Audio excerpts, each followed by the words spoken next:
कई बार लोग व्यथा से ज़्यादा परेशान होकर घर छोड़कर भाग जाते हैं।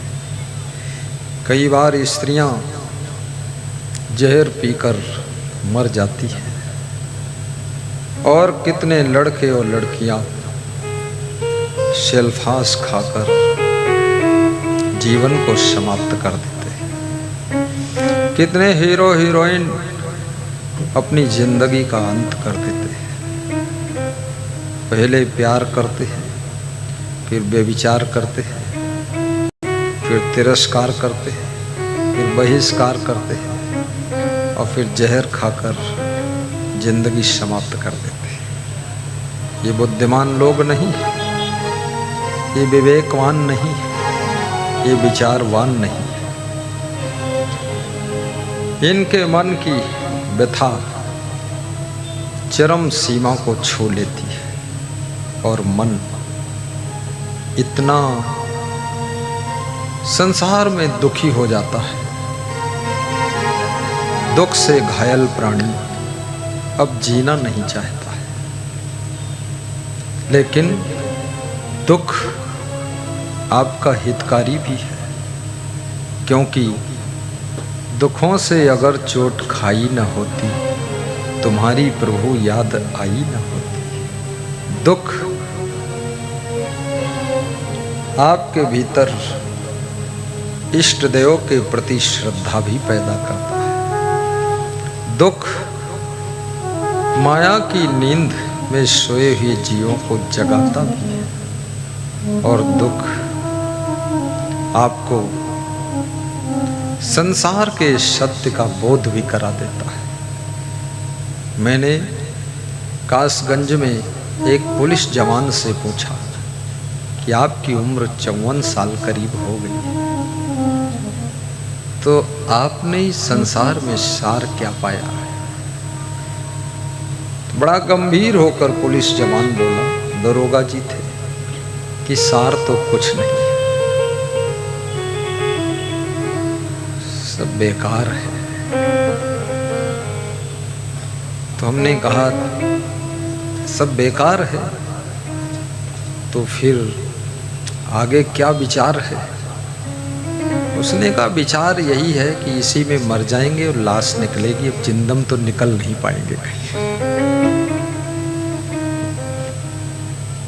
लोगों के पास में सत्संग सुनने भर का भी समय नहीं।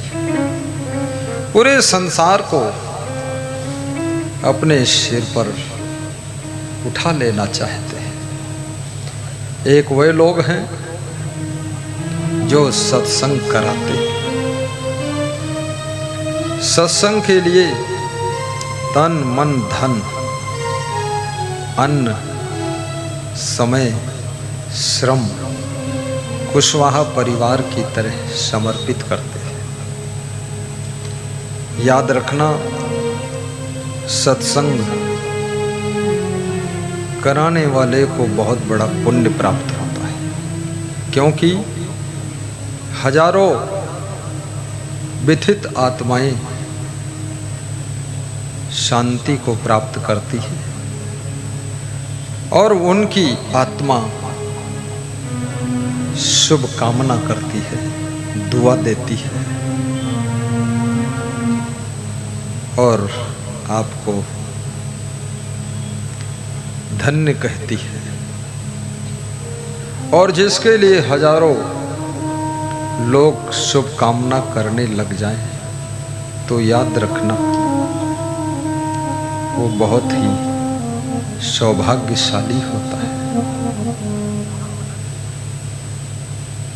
बहुत किस्मत वाला होता है। संसार में धन्यवाद मिलना भी कठिन है। वाद विवाद तो घर घर में होता है, लेकिन आशीर्वाद और धन्यवाद किसी किसी के घर में संपन्न होता है। ऐसे बहुत कम घर हैं जिस घर के बुजुर्ग बड़े लोग अपने से रिश्ते में छोटों को आशीर्वाद देते हो। ज़्यादातर गाली देते हैं। ऐसे भी बहुत कम परिवार हैं जहाँ छोटे लोग बड़ों को धन्यवाद देते हो। दादाजी काम करते करते बुढ़ापा आ गया, थक गए, चेहरे की शक्ल बिगड़ गई, धूप में धूल में चेहरा जल भुन गया, लेकिन पोता कभी धन्यवाद नहीं देता है। बहुएं कभी नहीं कहती है हमारे ससुर जी ने बहुत कुछ किया है। याद रखना, ये शब्द आपके मन को शीतलता प्रदान करते हैं। इसलिए जो लोगों ने आपके घर को पहले संभाला है, आश्रम को संभाला है, आपके गुरु के गुरु ने संभाला है, उनको कभी कभी धन्यवाद दीजिए। दादा दादी को धन्यवाद दे दीजिए। उस समय क्या कंडीशन, पोजीशन, सिचुएशन थी, कैसा डिसीजन लेकर प्लानिंग करके काम किया होगा। कष्टों में उम्र गुजारी है, मेरा रक्षक गुरुवर तारी है। आज के युग में देश आजाद होने के पश्चात भौतिक संसाधन और सुविधाओं की वृद्धि हुई है। हर आदमी कार में चलता है, मोटरसाइकिल से चलता है। स्त्रियां गले में सोने का हार पहनती है, पुरुष भी सोने की जंजीरा पहनता है। जंजीर के बजाय जंजीरा। 5-5 किलो सोना लोगों को पहले देखा। देश की उन्नति हुई है। आजादी के बाद देश आगे बढ़ा है, लेकिन आजादी से पहले आपकी दादा और परदादा ने कितने कष्ट उठाए, और जिन्होंने इतना सुंदर घर बनाया है, कार खरीदा है, उन्होंने बिजनेस में, खेती में कितना माथापच्ची किया होगा, तब परिवार के लिए इतनी व्यवस्था बनाया है। उनको थोड़ा धन्यवाद दे देना, ताकि उनकी थकान उतर जाए और उनके चेहरे पर मीठी मुस्कान आ जाए। क्योंकि धन्यवाद मनुष्य को प्रसन्न कर देता है, आशीर्वाद प्रफुल्ल कर देता है। आशीर्वाद देना भी सीखो। अपनी बहुओं को आशीर्वाद दो, फलो फूलो सुखी रहो। बेटों को भी आशीर्वाद दो, पोतों को आशीर्वाद दो, पोतियों को आशीर्वाद दो, बेटियों को आशीर्वाद दो। आयुष्मान भव, सुहागवती भव, सौभाग्यवती भव, बुद्धिमान भव, धनवान भव, महान भव, श्रद्धावान भव, सुखी भव, ऐसा आशीर्वाद दीजिए। और प्रसन्न रहने का अभ्यास भी कीजिए। सत्संग में जाइए, प्रसन्न होकर सत्संग सुनिए, और सत्संग में बातचीत ना कीजिए। मोबाइल भी मत चलाइए। मोबाइल चलाना हो तो मंडप से बाहर निकलकर चला दो जोर से, फिर आ जाओ। क्योंकि ये दुनिया तुम पूरी नहीं संभाल सकते हो, तुम खुद को नहीं संभाल पाते हो। केवल मनुष्य के अंदर एक भ्रम रहता है कि हम ही सब तीनों लोक संभाले हैं। इस भ्रम में पूरा संसार पड़ा हुआ है। सासुएं रात में सोती नहीं, क्योंकि वह रात भर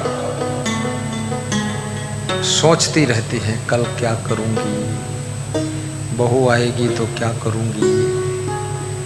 चिंता। संसार में तुम्हें जो कर्म करने की आवश्यकता है करो, लेकिन कर्म का बोझा मत ला दो। प्रमुख सचिव परिवहन विभाग के श्री एल वेंकटेश्वर डू कह रहे थे, बस नौकरी के समय नौकरी करता हूँ, बाकी समय भक्ति और सत्संग में ही लगा रहता हूँ। हाय हाय की जिंदगी जीना बंद करो, जो है उसमें संतोष भी रखो, जो नहीं है उसके लिए मेहनत करके प्रयास भी करो, जो ज़रूरत है उसको पाने की कोशिश करो, और ज़िंदगी में जिसकी ज़रूरत नहीं है उसके पीछे दौड़ना बंद करो, और जो मिलने वाला ही नहीं है उसका पूरा त्याग करके ज़िंदगी को आनंद से जीना शुरू करो। सत्संग में ताली बजाना भी सीखो, क्योंकि सत्संग शमशान घाट नहीं है, ये भक्ति का घाट है, ये सत्संग ज्ञान का घाट है। कितने लोगों ने सत्संग को शमशान घाट बना दिया है। ये मोक्ष का घाट है, शांति का घाट है, भक्ति का घाट है, ये शमशान घाट नहीं है। इतने उदास, इतने निराश, इतने हताश चेहरे देख करके सत्संग सुनाने वाला भी अंतिम यात्रा की ओर बढ़ना शुरू कर देता है। इसलिए जिंदा मनुष्य की पहचान है कि उसके चेहरे पर मधुर मुस्कान है, ये जिंदा मनुष्य की पहचान है। मुस्कुराने का कोई कारण नहीं है, स्वभाव है प्रसन्न रहने का। भगवान राम मुस्कुराने का उनका स्वभाव था। क्या दुख उनके जीवन में नहीं थे? क्या कृष्ण के जीवन में दुख नहीं थे? दुखों की लाइन लगी हुई थी, लेकिन कृष्ण का स्वभाव था हंसने का, हंसमुख, प्रसन्न चित्त। प्रसन्न होकर भोजन कीजिए, प्रसन्न होकर गाड़ी चलाइए, प्रसन्न होकर सुबह से लेकर शाम तक काम कीजिए।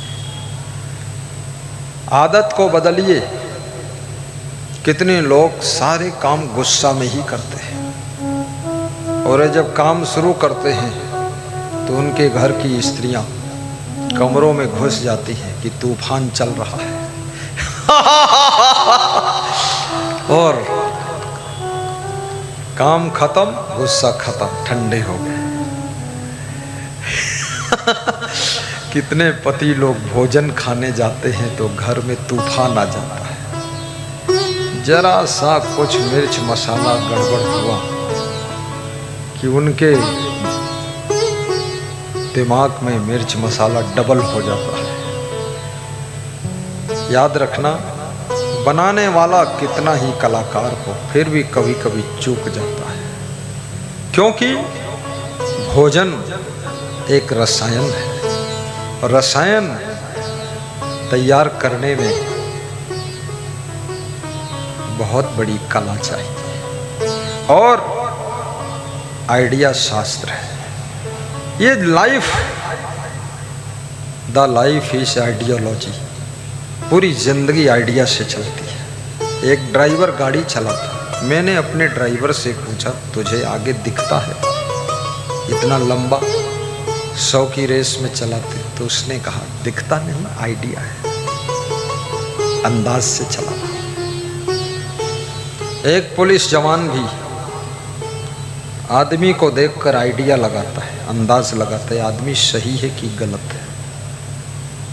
जनता का व्यक्ति भी नेता को देखकर आइडिया लगाता है, इस नेता को वोट दूं कि उस नेता को वोट दूं, कि कन्हैया लाल को खड़ा कर दूं, इसको प्रधान बना दूं। कन्हैया लाल भी सोच में पड़ जाता है, बिजनेस करता हूँ, ये प्रधानिक झंझट में कहाँ पड़ूं। पर जनता कहती इससे अच्छा आदमी भी कहीं नहीं मिलेगा। ओम बिड़लाल लोकसभा स्पीकर पति पत्नी दोनों आश्रम पर आए तो उनकी पत्नी ने कहानी सुनाया कि बिड़ला जी हमको कैसे मिले।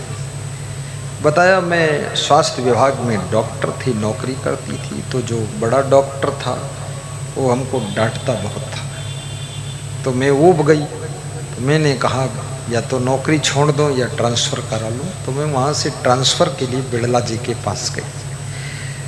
मैंने कहा मैं इस्तीफ़ा ही दे देती हूँ या ट्रांसफ़र करो। तो बिड़ला जी ने कहा धैर्य रखो, ट्रांसफ़र भी होने में थोड़ा टाइम लगेगा।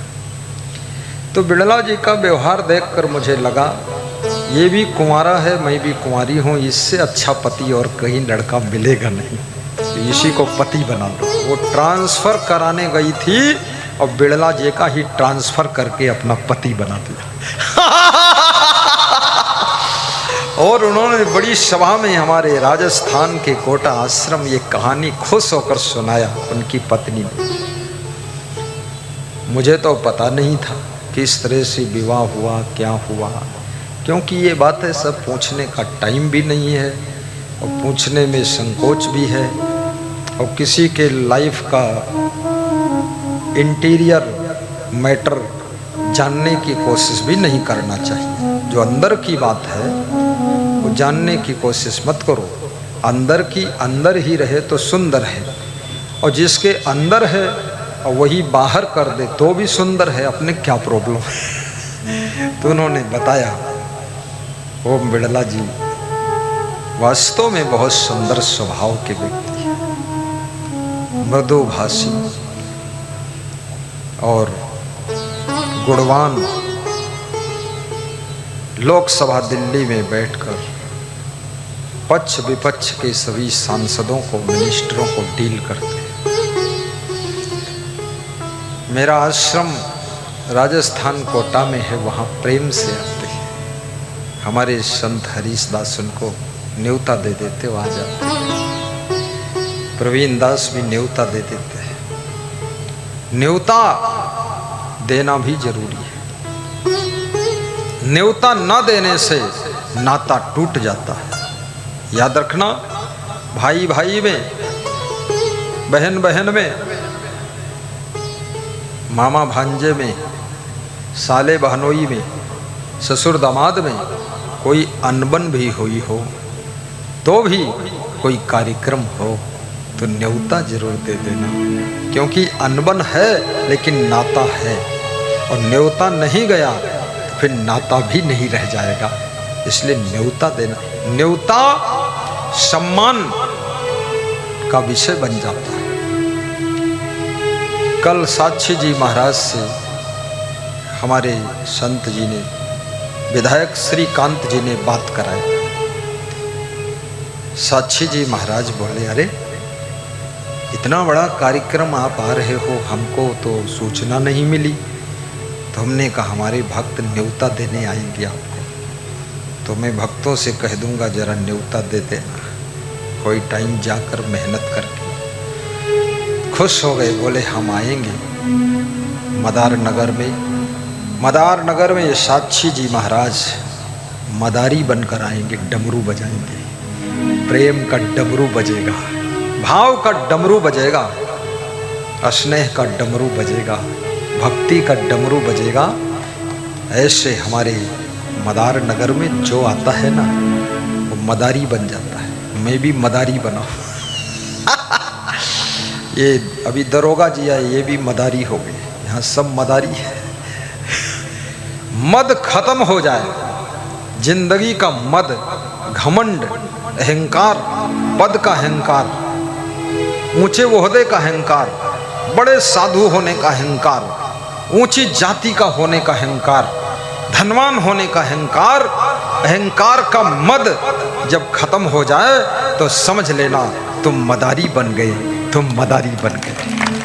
हाँ, मदारी का अर्थ क्या होता है? मद धन अरी मदारी, मद धन अरी मदारी, संधि विच्छेद करिए। मद माने घमंड, अरी माने दुश्मन।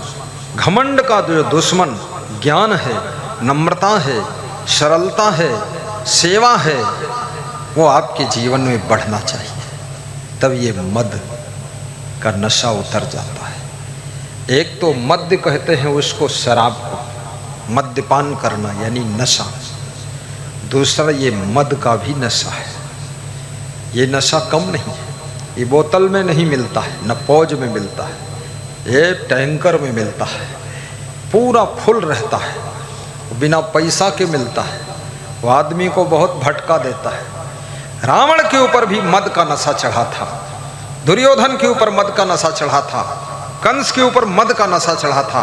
और याद रखना, जिसके ऊपर मद का नशा चढ़ जाता है तो भगवान भी उसको मार देना ही पसंद करता है कि इसको मार दिया जाए। बोलिए सद्गुरु भगवान की जय। मद आपको मदहोश कर देता है, बेहोश कर देता है, एक जोश में ला देता है, होश हट जाता है। इसलिए मद का नशा ना चढ़े। ये मदारीपुर, मदारी नगर बड़ा अच्छा गांव का नाम है।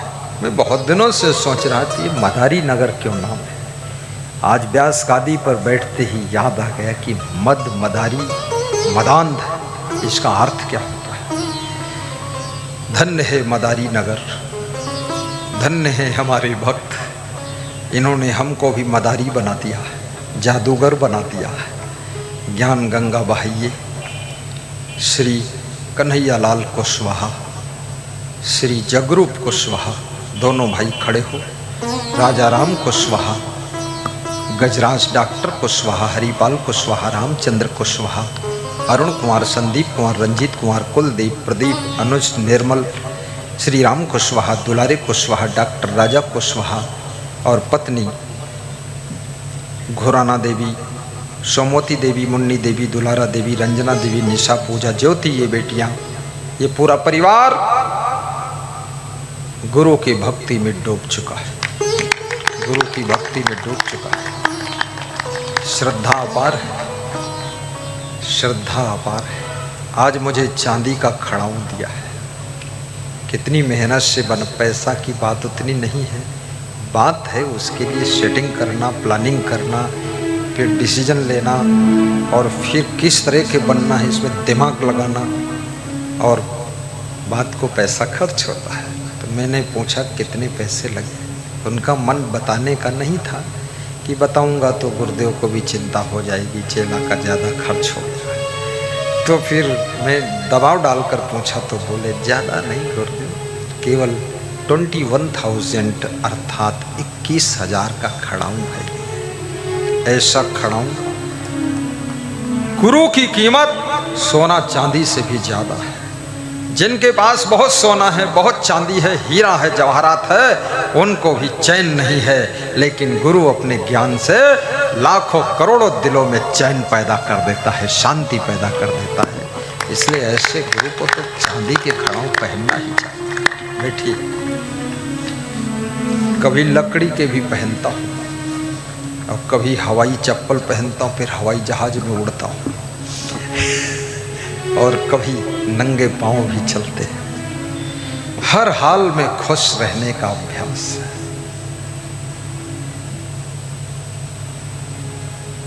मुस्कुराते रहो, गुनगुनाते रहो,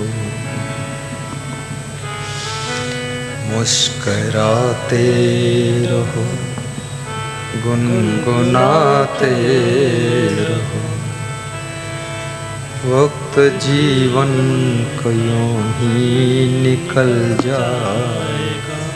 कुछ करो ना, जीवन का यूं ही निकल जाएगा। कुछ करो ना करो, रोज लड़ो मरो, गुनगुनाते खूब दारू पियो, दूध पियो, बुरा करो, खुराफात करो, फालतू बात करो, दाल भात खाओ, लेकिन वक्त तुम्हारा इंतजार नहीं करता है। समय सरकता जा रहा है। अच्छा करो, गलत करो, पाप करो, पुण्य करो। जो तोहफा के रूप में उम्र प्राप्त हुई है, 100 वर्ष की, 80 वर्ष की, 50 वर्ष की, वो गुजर रही है। आलस्य में पड़े रहो तो भी गुजर रही है। गाली गलौज करते रहो तो भी गुजर जाएगी। भजन गाते रहो तो भी गुजर जाएगी। मुस्कुरा कर जियो तो भी गुजर जाएगी। गुस्सा में जियो तो भी गुजर जाएगी। रो रो कर जियो तो भी गुजर जाएगी। गुजारने को जिंदगी तो गुजर जाती है, लेकिन किसकी ऐसी जिंदगी है जो मरने के बाद भी उसकी दुनिया में याद आती है, उसकी याद आती है। आज महाराणा प्रताप को हम याद करते हैं, क्यों? साहस के कारण, वीरता के कारण। वीर शिवाजी को याद करते हैं क्योंकि हिंदू हृदय सम्राट होने के कारण। आज कबीर को याद करते हैं निर्भय हो करके सत्यवाणी प्रेषित करने के कारण। तुलसीदास को याद करते हैं राम का गुणगान करके घर घर में, घट घट में राम की महिमा को स्थापित करने के कारण तुलसीदास को भी याद किया जाता है। सूरदास को हम इसलिए याद करते हैं, आँख से अंधे होने के बावजूद भी 1.25 लाख पदों की रचना किया था।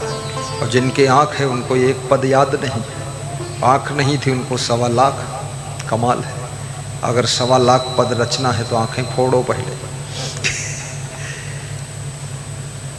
आँख बाधक नहीं है, आँख फोड़ने की जरूरत नहीं। आँख की दृष्टि को शुद्ध करने की जरूरत है। नजरें बदली तो नज़ारे बदल गए, किश्ती ने रुख बदला तो किनारे बदल गए। नजरें बदली तो नज़ारे बदल गए, और किश्ती ने रुख बदला तो किनारे बदल गए, किनारे बदल गए। नज़र बदल लो सब ठीक है। कितने लोगों के लिए ये दुनिया नरक है, लेकिन विवेक की दृष्टि जिनके पास में है पूरा संसार उनके लिए स्वर्ग है। वे जहाँ रहते हैं वहाँ स्वर्ग बनाते। कन्नौज के एसपी रामानंद जिस समय हुआ करते थे, उन्होंने मुझको बुलाया, पुलिस लाइन में सत्संग कराया। 2 दिन में वहाँ रहा तो सब कुर्सियाँ देखा मैंने, उन पे सफ़ेद कवर चढ़े थे, फूल गमला सिटिंग। तो हमने कहा पुलिस लाइन तो ऐसे लग रही आश्रम जैसे है। बोले मैं जिस पुलिस लाइन में पहुंचता हूँ उसको आश्रम बना देता हूँ, स्वर्ग बना देता हूँ, चाहे 6 महीना रहूँ। स्वभाव है कितने लोगों का तो ऐसा स्वभाव है, गमला रखा हो तो उस पर पान की पीक थूक देते, गमले के पत्तों पर पान थूक दिया। फिर कुर्सी है तो उस पर तंबाकू का कचरा डाल दिया। फिर दारू पीकर थोड़ी बहुत दारू छिड़क दिया ऑफिस में, खुशबू हो जाए। हाँ, थोड़ा कांस्टेबल के कान में डाल दिया दारू तो भी सुखी हो जाए। कांस्टेबल बेचारा, ऐसे ही नाम है उसका कांस्टेबल, सबकी कानिस तो ढूंढते ही रहता है, उसके कान में। सौभाग्य उनका है जिनको अवसर भी सुसभ्य, संभ्रांत, सुशिक्षित और संस्कारी मिल जाए। किस्मत वाले वे लोग हैं जिनको माता पिता संस्कारी मिल जाते हैं, और महाभाग्यशाली वे लोग हैं जिनको आत्मज्ञानी, वैराग्यवान, शुद्ध ब्रह्मचर्य का पालन करने वाले सद्गुरु मिल जाते हैं और जिंदगी जीने का सलीका और तरीका सिखाकर चले जाते हैं। तालियों में दम नहीं, तालियों में दम नहीं, और किसी को कोई गम नहीं, और 4 तारीख को तुम नहीं और हम नहीं, हम भी चले जाएंगे तुम भी चले जाओगे।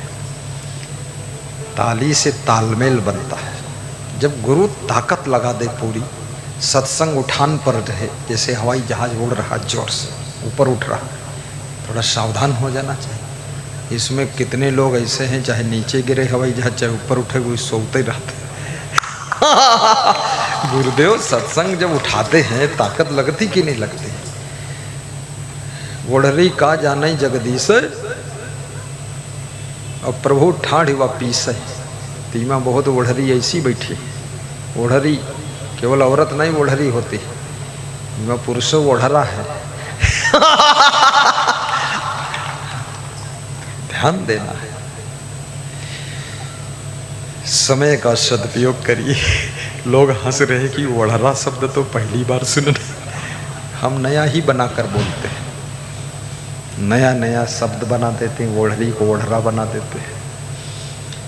मुस्कराते रहो, गुनगुनाते रहो, मुस्कुराते रहो, गुनगुनाते रहो, मुस्कराते रहो, गुनगुनाते रहो।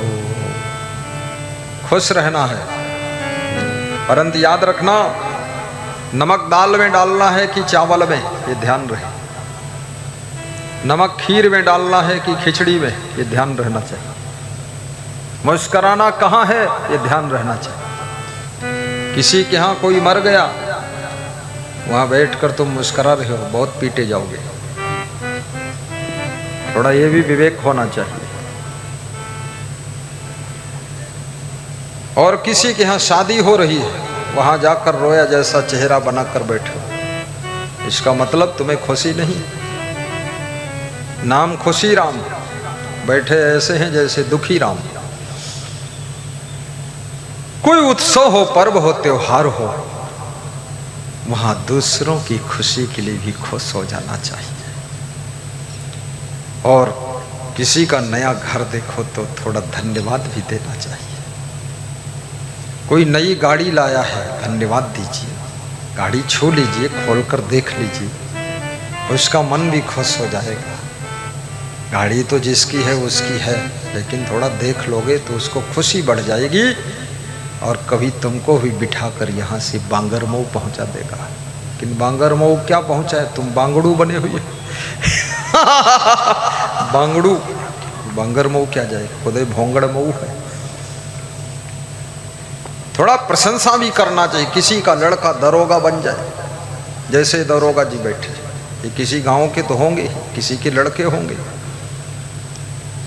गांव में कभी जाते हैं तो गांव वालों को चाहिए कि अरे हमारे गांव का नाम हो गया, हमारे गांव का दरोगा हो गया। और गांव के लोग उसको देख करके जले भुने कि नालायक दरोगा हुआ, सस्पेंड हो जाए तो अच्छा है, योगी सरकार है, कुछ निपटा दे इसको। अरे तेरे तो कोई भगवान है, तेरे कहने से कोई सस्पेंड हो जाएगा? तेरे ऊपर डिपेंड है क्या? कैसे सस्पेंड हो जाएगा? वो अच्छा आदमी है, मेहनत करके, दौड़ लगाकर, फिटनेस करके, एजुकेशन, हायर एजुकेशन प्राप्त करके दरोगा बना, एसपी बना, डीआईजी बना, डीजीपी बना। अब तू वहाँ अशुभ कामना कर रहा है, मत कर। दूसरे के लिए अशुभ कामना करने वाले लोगों का कभी जीवन में शुभ नहीं होता है, शुभ नहीं होता है।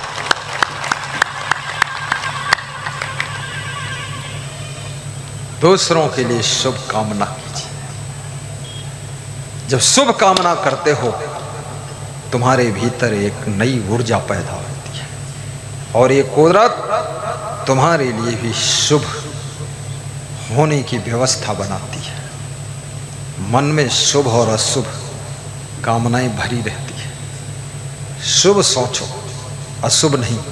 केवल गेट की दीवार पर लिख दिया शुभ लाभ, ऐसे लिखने मात्र से नहीं होगा।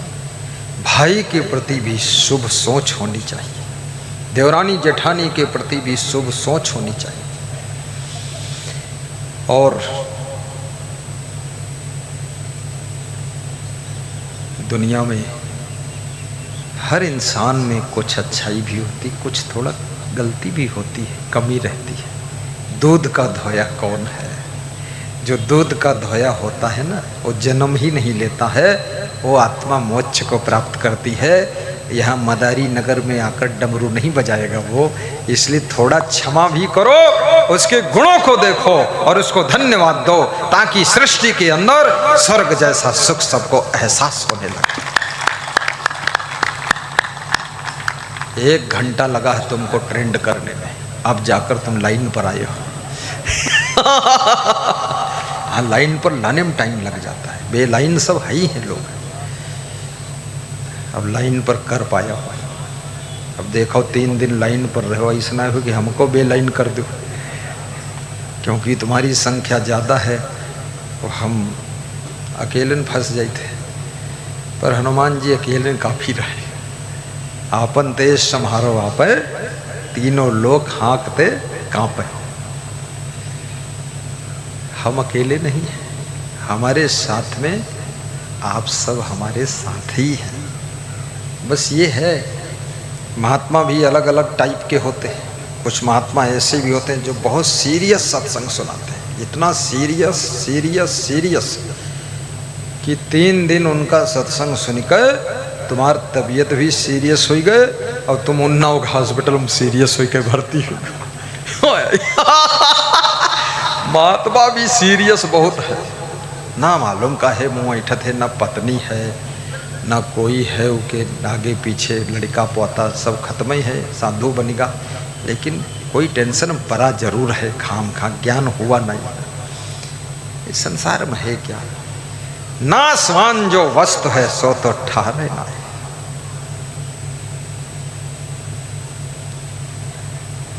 कौन है अपना कौन पराया, कौन है अपना पराए घर की लड़की पराया, आपकी पत्नी बन जाती है, आपकी बहू बन जाती है, आपकी पतोहू बन जाती है तो पराए घर की। उन्नाव के बेटी मदार नगर में पत्नी बनकर बैठी है, ये साधारण बात है। पराए को तुम अपना बना लेते हो, ना मालूम किसका बेटा है उसको तुम दामाद बनाते हो कि मेरा दामाद है, जमाई जी है। बिल्कुल, कैसा जमाई? बोले काला जाम है। कैसा जमाई? सफ़ेद जाम है।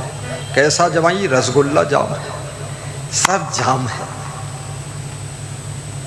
ये रिश्ते भी अपनापन से बनते हैं, और वो लड़की भी उस लड़के को अपना पति मानकर उसके आश्रय में हंस करके जिंदगी जीती है, और वो लड़का उस स्त्री पर विश्वास करके उसको सब पैसा रखने को देता है। कहीं भाग जाए लेकर पैसा तो, लेकिन नहीं, क्योंकि भरोसा से संसार चलता है। भरोसा केवल जिंदगी का भरोसा नहीं है, लेकिन जिंदगी में जितने भी काम होते हैं सब भरोसा से ही होते हैं, विश्वास से होते हैं। जब पहली बार चित्रकूट जिले में श्री जगरूप कुशवाहा जी प्रवचन सुनने गए, देखने गए, देखिए ये बुद्धिमान है, ये देखने में लगते कम उम्र, ये 190 साल के। 190 साल की उम्र वाले को जो अनुभव ज्ञान होता है, इन बच्चों को ज्ञान है। प्रवचन सुनते थे तो देखने गए, चेक करने। वहाँ 2 दिन साथ में रहकर देखा तो उनको लगा बस अब इनसे ही गुरु नाम लेंगे, नामदान लेंगे, इनको घर बुलाएंगे। घर बुलाया, सत्संग कराया। गर्मी का मौसम था, शादियाँ थीं, और सत्संग चला, आनंद आया। पहचाना गुरु को, गुरु पर भरोसा आ गया कि मेरा गुरु अच्छा है। और याद रखना, जो व्यक्ति आपके ऊपर भरोसा करे तो भरोसा में खरा उतरना चाहिए, विश्वास में विश्वासघात कभी नहीं होना चाहिए। भरोसेमंद बनिए। हमारे पास में माताएं, बहनें, पुरुष बंधु, बेटी सब आते हैं, सबको भरोसा है कि मेरा गुरु संयम नियम में मजबूत है, नहीं कौन आएगा।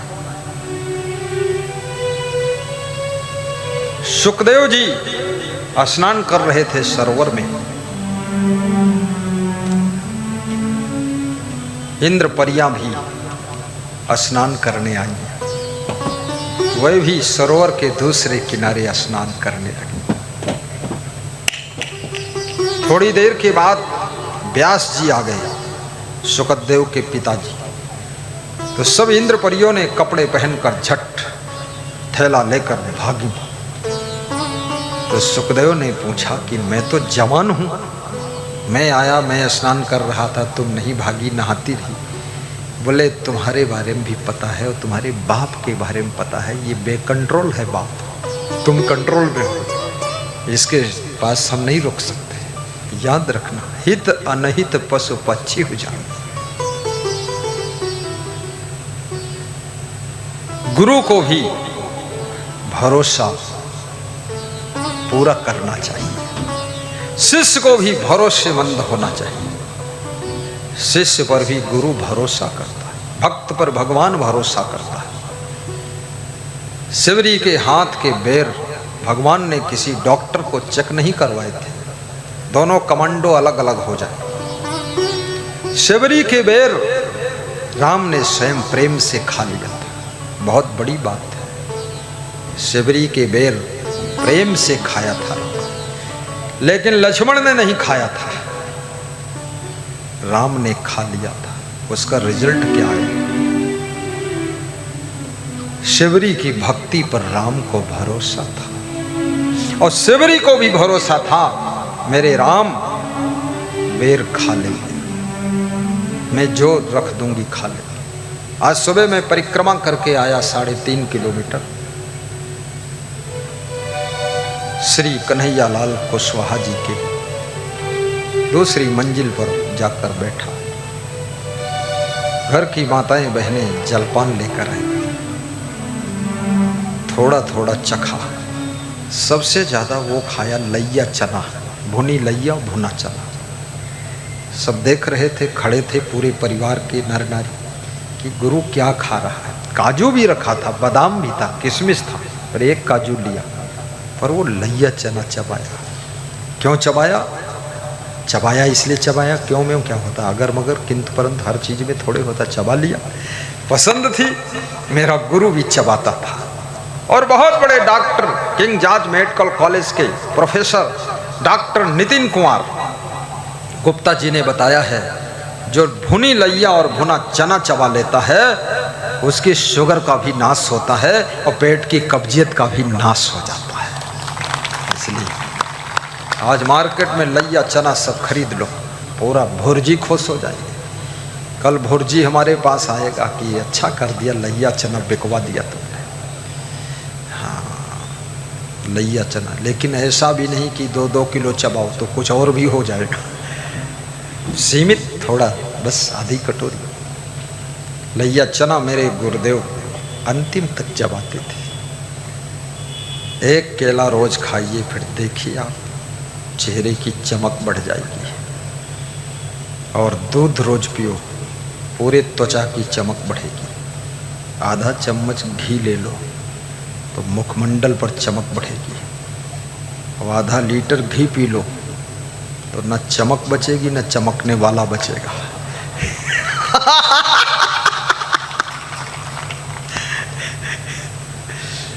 हमको भी हंसी खूब आती, हम तो साधु हो गए इसलिए थोड़ा कंट्रोल में हंसते, नहीं तो हम बहुत खुश रहते थे, हमेशा खुश रहते। खुश रहने से बुद्धि की वृद्धि होती है, प्रसन्न रहने से बुद्धि का स्मरण बढ़ता है, दुखी रहने से बुद्धि का स्मरण घटता है।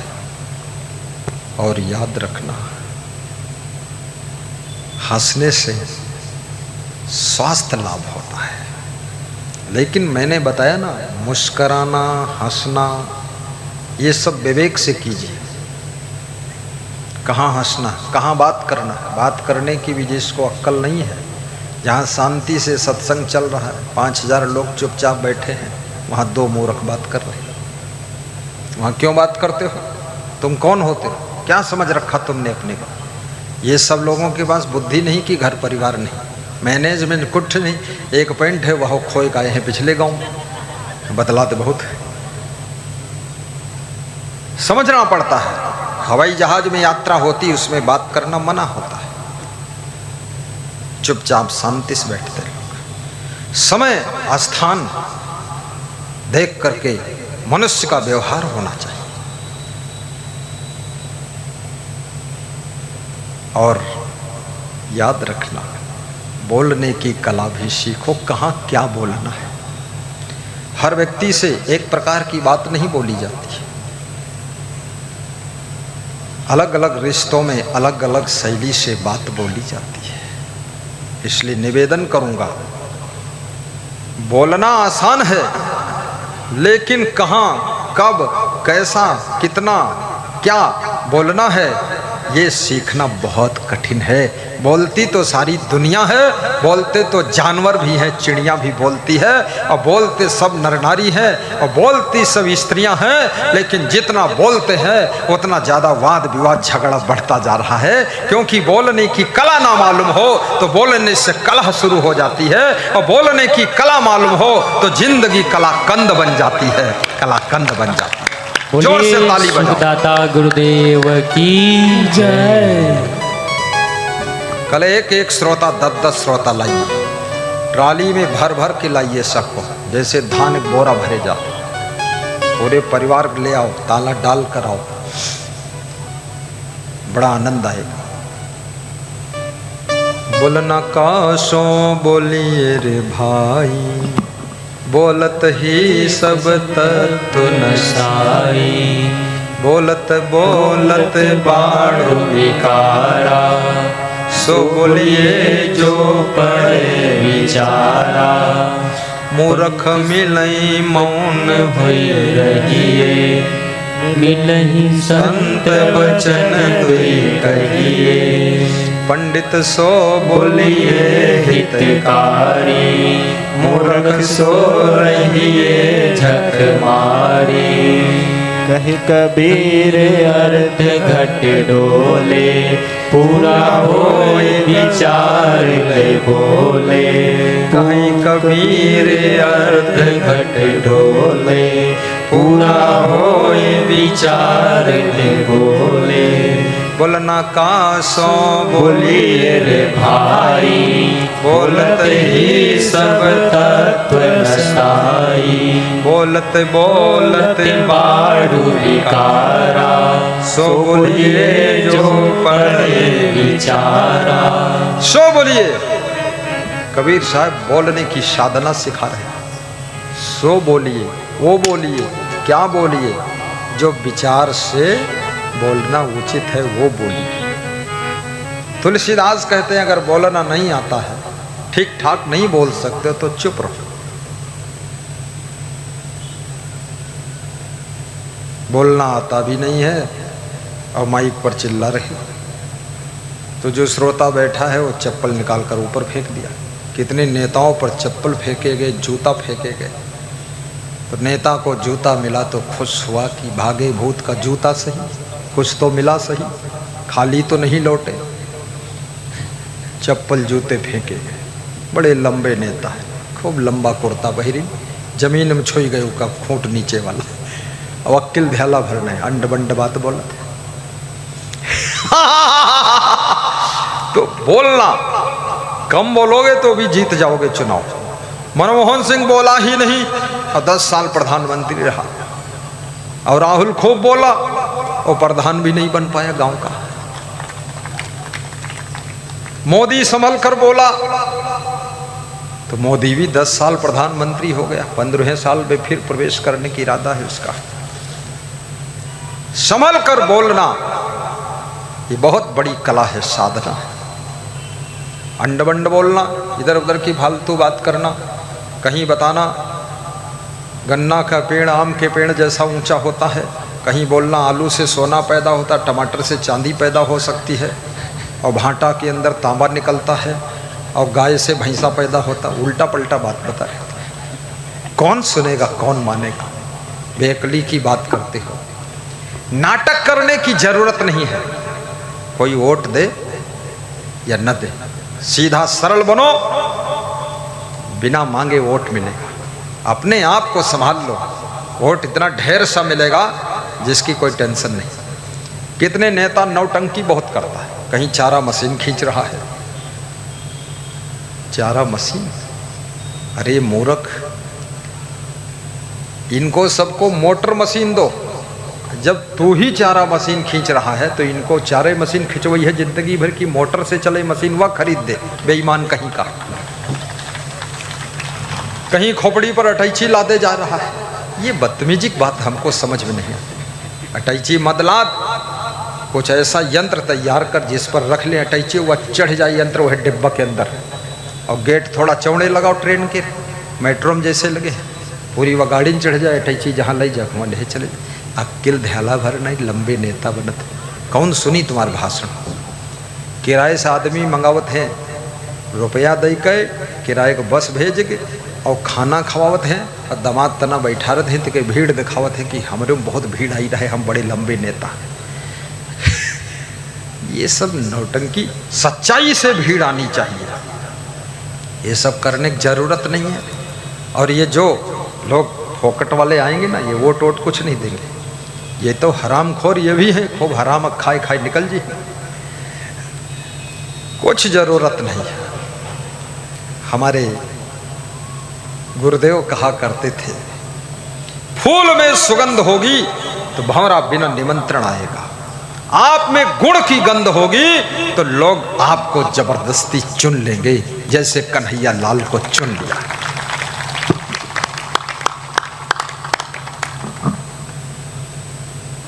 अभी यहां पर मैं 20 कुंटल सेव फल रख दूं, 20 कुंटल रखूंगा नहीं, खाली कहता हूं। लोग सोच रहे हैं आज कहीं तो कल रख दें, ये लालच मत आना। तुम जो लाओगे वही हम बांट देंगे। कोई केला लाया था, यहाँ बांट दिया। अगर कुछ नहीं लाओगे तो हम कुछ नहीं बांटेंगे। बस चटनी बन के आए हो तो चटनी बन के जाओ। हाँ, खाली हाथ आए, ताना नाना तुम भाइयों, ताना नाना हम, और नाच गयो तुम भाइयों, सत्यानाश गए हम। बस खाली हाथ। तो सेव फल 20 कुंटल रख दे, पूरा लाइन से लंबा, और बोल दे इसमें से सेव उठा लो आप, जिसको जो इच्छा हो एक एक सेव उठा लो। तो सबसे बड़ा सेव पहले उठाओगे आप, छोटे छोटे सब बच जाएंगे, जो बाद को आएगा वो छोटा छोटा पाएगा। हमारे यहाँ सेव रखे थे, मैंने संतों से कहा अपने आप उठा लो जिसको जो इच्छा हो। तो जो सबसे बड़ा था, जो सबसे बैधा संत रहा है, वो लपक के सबसे बड़ा वाला उठाया। तो दूसरा संत बोला बड़ा वाला छोड़ दो गुरु जी के लिए। बोले गुरु जी कहीं नहीं उठा लो तो हम उठा ले। गुरु किसको परवाह है? गुरु को घमंड है मैं बहुत बड़ा गुरु हूं, और उसके नाम का सेव भी उठाकर खा गए। तो आप में अगर गुण होगा तो ये जनता आपको अपने आप उठा लेगी। आप अच्छे बनो, ये दुनिया भर की नाटक करने की जरूरत नहीं। कहीं समाचार मिलता है कि ट्रेन में लुट गए लोग, छीन लिया गया सामान, और महिलाओं का चैन और गले का हार छीना गया और पिस्तौल लगा दिया। ये कोई शासन है? हर डिब्बे में एक पुलिस जवान होना चाहिए, और ट्रेन जब खड़ी हो स्टेशन पर तभी गेट खुलना चाहिए ऑटोमेटिक, कोई बीच में घुस ही ना सके। और गेट पर खड़ा होकर के टिकट भी चेक होना चाहिए। साथ में क्रिमिनल लोगों के फ़ोटो होना चाहिए पहले से, और मशीन लगाकर चेक करिए उसका फ़ोटो फट से आना चाहिए मोबाइल में, ये क्रिमिनल आदमी कैसा आदमी। और डिब्बे में जितने बैठे उनकी जांच करो। राइफल लेकर, गन लेकर एक सिपाही हर डिब्बे में रहे एक एक। हम कहते 10 रुपया और बढ़ा दो टिकट को, तो 70 आदमी बैठता है तो 700-800 रुपये यही हो जाएगा। एक डिब्बे का वेतन दे दो सिपाही को, लेकिन जान बचाए और माल बचाए। बुद्धि विवेक नहीं, फालतू सेटिंग करते हो। ऐसी सेटिंग होना चाहिए। डकैती हो गई उसके बाद तुम डाकू ढूंढ रहे हो, तुम मूर्ख हो। पहले से कहां सो रहे थे तुम? गलत जगह पर मकान बन गया, फिर दीवार गिरा रहे हो तुम, उस समय कहां सो रहे थे? कहां तुम्हारी शक्ति थी? बिना परमिशन के कोई एक ईंट लगा ही नहीं सकता, ये कानून बनाइए। पहले जांच होनी चाहिए, एनओसी लो तब ईंट लगाओ। तुम रास्ते में दीवार खड़ी कर रहे हो, सड़क पर दीवार बना रहे हो, दूसरे खेत में दीवार खड़ी कर रहे हो। जिसकी लाठी उसकी भैंस, तुम खुद ही भैंसा बने हुई हो। कंट्रोल पहले से ही। अपराध होने के बाद कंट्रोल करने वाला आदमी बुद्धिमान नहीं होता है। अपराध हो ही ना, पहले से ही बैन लगा दीजिए, कंट्रोल करिए। लोगों को उत्पात खुराफात हो कैसे, पहले से ही ऐसा शक्ति के साथ। और जिसको सजा दो खुलेआम सजा दो, टीवी में दिखाओ। अगर 4 बेंत पुलिस वाला मारता है, उल्टा टांग के 4 बेंत मारो तो दिखाओ। जब 10 करोड़ लोग देखेंगे इसके 4 बेंत लगे, तो 1 करोड़ लोगों के होश उड़ जाएंगे कि बेंत खाना नहीं, सुधर जाओ। चुप्पे कमरम लातन घूसन मारत का, तो लात कमरम तुम कतनों कूट लो, बाहर निकली तो फिर शेर शेर। बेइज्जती भी होना चाहिए उसकी, और अच्छे अफसरों को छूट भी मिलनी चाहिए, और जो नालायक अफसर हैं उनकी भी कुटाई होना चाहिए। पुलिस के ऊपर भी और एक होना चाहिए विभाग, जो इनको पकड़े गिरफ्तार करे, गलत काम करे। हाँ, साधु को ऊपर साधु में रखता कंट्रोल करने के लिए। बता देता हूँ, वीडियो बना के लाओ, कोई साधु गड़बड़ करे। अब वीडियो बन गया तो कहता मैं नहीं किया था, हम वीडियो दिखाते ये कौन है, बोले गलती हो गई। तो हमने कहा मत करना फिर। अरे वैज्ञानिक युग है, उड़ने वाली कार जल्दी मंगाइए, डीजल पेट्रोल बंद करिए। मैं तो नितिन गडकरी को आशीर्वाद देता हूं, जिसने परिवहन विभाग का मंत्री है, रोडों को भी चमकाया है, और साथ साथ में डीजल पेट्रोल की गाड़ियां बंद करने वाला है। सब इलेक्ट्रिक गाड़ियां चलेंगी, और जब हम डीजल पेट्रोल बाहर से कभी खरीदेंगे नहीं, तो जो हमारे देश का धन है, देश का धन देश में, खेत का पानी खेत में, देश का पैसा देश में, तो देश हमारा संपन्न होगा। और देश का पैसा डीजल के माध्यम से ऐसे देश में जाता है, उस पैसे से आतंकवादी तैयार होते हैं, तो वो भी ख़त्म कहानी हो जाएगी। उनको रोटी के लाले पड़ जाएंगे और तुम ताल ठोक कर जलवे वाले हो जाएंगे। व्यवस्था ऐसी बनाई। हमने अपने देश में 4 लेन देखा था, दुबई गया, वहाँ 18 लेन की रोड देखा, 16 लेन की रोड देखा, 20 लेन की रोड देखा, देखा नहीं 400 किलोमीटर उस पर चला भी।